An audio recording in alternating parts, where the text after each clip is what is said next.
think I've grown in. I don't think I was bad at it at first, but the more you're around players, because they have different personalities, so you can't cookie cutter your approach. To me, relationships are time over time. It's like you spend time over time with someone, and that's how you build trust. A position doesn't give you trust. Just because I'm a head coach, that doesn't mean they're going to trust me. And so if you think that positions give you trust or give you respect, then you're going to be a poor leader. Interview 1. Caitlin Clark didn't argue. She didn't flinch. She just stood up, and instantly the entire gym went dead silent. Because in that moment, it didn't feel like basketball anymore. It felt like a breaking point. Seconds later, a coach walked off the floor. Phones came out. Whispers spread like wildfire. Everyone knew this had gone too far. Before this blows up everywhere, like the video and comment USA, because what you're about to hear explains exactly why this moment shook Team USA to its core. Day 4 of camp was never supposed to be like this. It was supposed to be calm, structured, professional. Instead, it became the most uncomfortable session of the entire week. You didn't know, you know now. Caitlin Clark officially slams the door shut on Project B, unrivaled in all of these other leagues. She didn't hold back. She didn't hold back. She let it be known, I ain't rocking with none of these other leagues. We about to get right so I can cook in the WNBA. We got Paige Beckers fans being just so petty and bogus over one little shot she made over Caitlin Clark. And the thing is, you guys are making this award. Fans, this is what they want to see us for. All this other stuff is cool. We're not there for that. We here to see y'all play WNBA hoops, bro. Straight up and down. CC standing on business. T starts with a rotation sheet. Nothing dramatic at first glance. Just a small lineup tweak. Caitlin Clark is suddenly bumped from the first unit for a controlled segment. No announcement. No explanation. Just benched. She notices instantly, but she doesn't react and she doesn't complain. She sits down, but everyone in the gym feels the shift because this isn't about minutes anymore. This is about a message. Practice starts, and the energy is off immediately. The offense slows. Spacing collapses. Communication falls apart. Veterans try to steady things. They can't. Caitlin watches from the sideline, silent, focused, eyes locked on the floor, seeing everything unravel.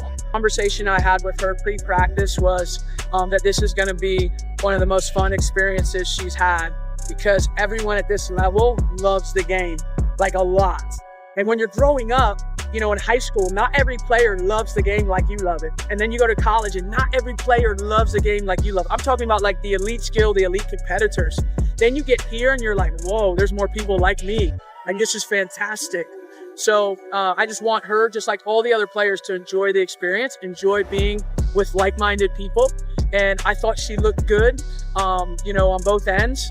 And I thought, you know, that she hadn't missed a beat. So I thought she reads everything. After 2 ugly possessions, a coach finally waves her in.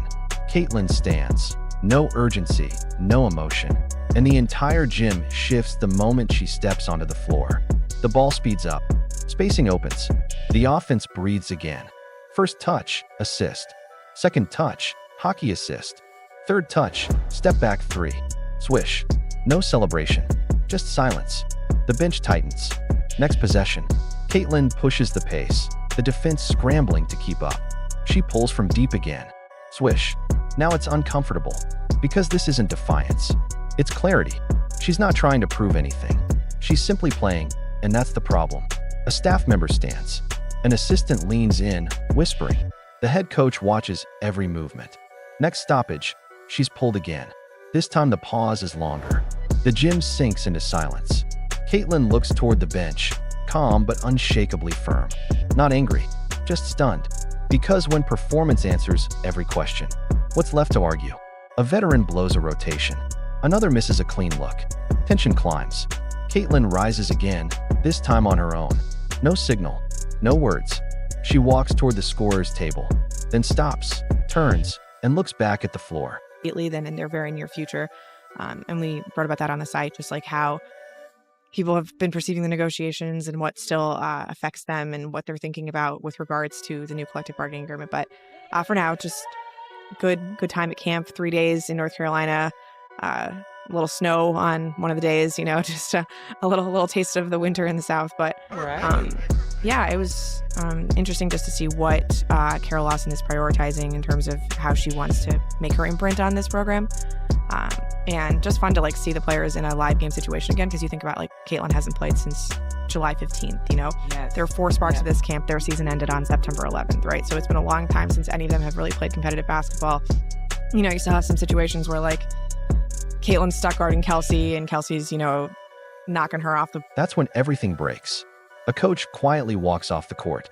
Not yelling, not frustrated, just done. No whistle, no call. But practice freezes anyway. Players look around, confused. Phones buzz on the sideline.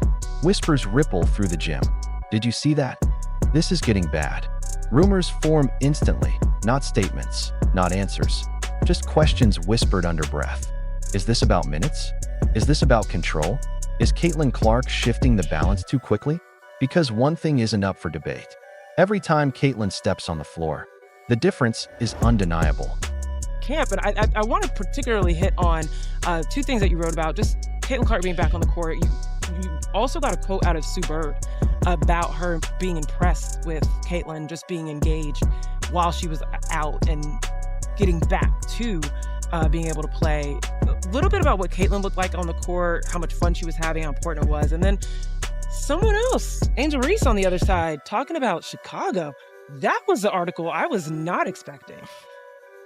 Yeah, so we'll start with Caitlin. Obviously, she suffered just a bevy of injuries in her sophomore season, played her last game on July 15th, even before All-Star Weekend. This was her first real 5-on-5 action since that injury with the fever, and it was a combination of USA players going against USA players, and then also USA players going against the scout team, which was just players from small colleges all across North Carolina sort of helping out with that scout team practice. Not just pressure on players, but on systems, on decisions, on egos. Another coach quietly joins the first near the tunnel. Low voices, serious faces. This isn't a tantrum. This isn't a meltdown. This is tension finally hitting its limit. Caitlin stays seated. No reaction, no expression, just stillness. Sue Bird watches from the sideline, arms crossed. Then she says, almost under her breath, "This is what happens when the game decides faster than people do." The line hits everyone. Because Caitlin wasn't benched for poor performance. She was benched because her performance was changing everything too quickly. Practice ends early, something that almost never happens. No huddle, no speeches, just an abrupt dismissal. Behind closed doors, the conversations continue. Not about quitting, not about breaking rules, but about fallout, about optics, about what happens next. You, Caitlin. This is the biggest moment the WNBA has ever seen, and it's not something that can be messed up. I feel like I have been screaming this at the top of my lungs through all of the messiness that has happened over the past 2 seasons in the WNBA. You have a moment right now in women's basketball, and specifically in the WNBA. You have a boom that we have never seen in the history of this league. Do whatever you can to not mess it up, and they've already done multiple things that is shooting themselves in the... When one player speeds the entire timeline up, everything around her starts to crack. Caitlin walks off the floor without a word. No post, no reaction, no need. Her game had already spoken louder than anything she could say. And whatever comes next, meetings, statements, carefully crafted explanations, everyone already knows the truth. This wasn't about a drill. This wasn't about a substitution. This was about control slipping away. And at this level, when control slips, everyone feels it.